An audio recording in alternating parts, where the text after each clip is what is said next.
Pat Surtain was just named as Pro Football Focus's biggest bounce back candidate for the Denver Broncos in 2024.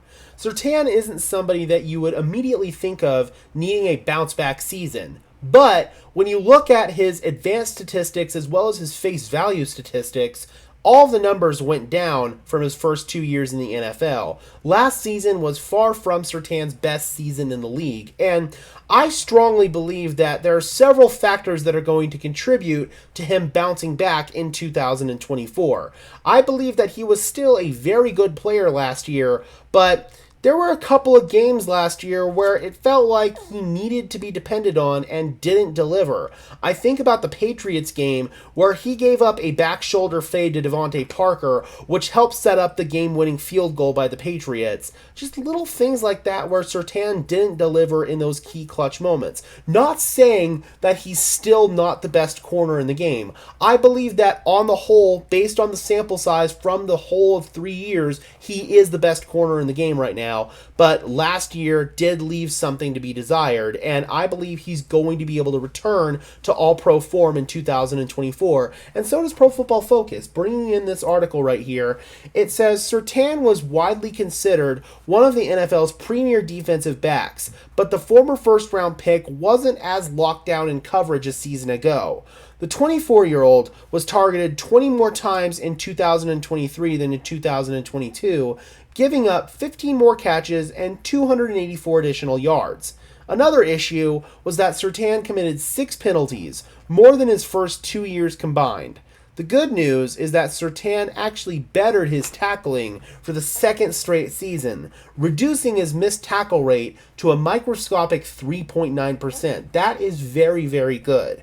If that figure remains steady in 2024, it's hard not to bet on Surtain returning to All-Pro status. So PFF also says that Pat Surtain had plenty of good moments in 2023. It just wasn't on the whole his best body of work. Bringing in these stats from Sports Info Solutions here, you'll see that he gave up 499 yards as a rookie. 2022, he only gave up 355 yards. In 2021, he started 15 games, played in 16, so he missed one game, didn't start another one. That was the first game of the season when I believe it was Kyle Fuller starting on the boundary. Correct me if I'm wrong there. That felt like such a long time ago now.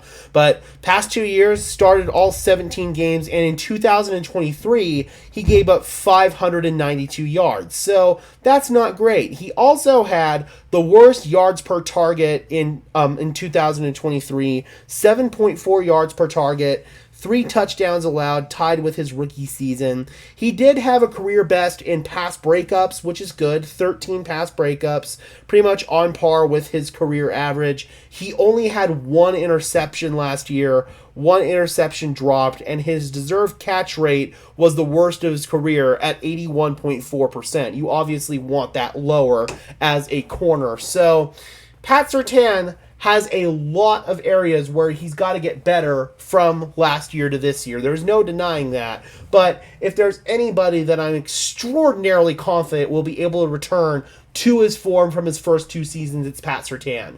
Go out there and prove that this last year was an outlier. I strongly believe that it was an outlier. I have nothing but confidence in Pat Surtain. But the numbers show, and the tape showed, that his season last year was not quite as good as his first 2 years. I just believe that he needs to get back to that level that he was in his first 2 seasons. All right, Broncos country, I'm curious. Do you guys believe that Pat Surtain still has some areas to grow and improve his game?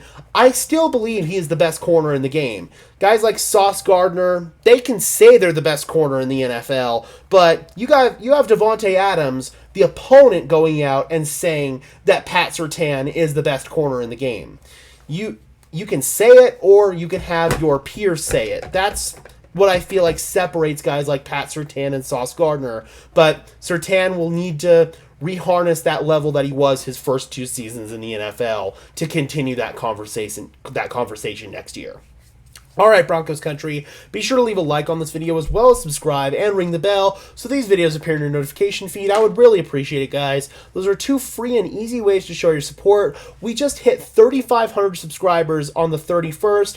I strongly believe that we can hit 4,000 by the end of this month and then 5,000 by the end of training camp at the end of July. I think that that is very doable, guys. So if you have yet to subscribe to the channel, I would really appreciate it. It's free, it's easy, and it only takes 1 second. Alright guys, and until next time, I am your host Gage Madrid, saying peace out.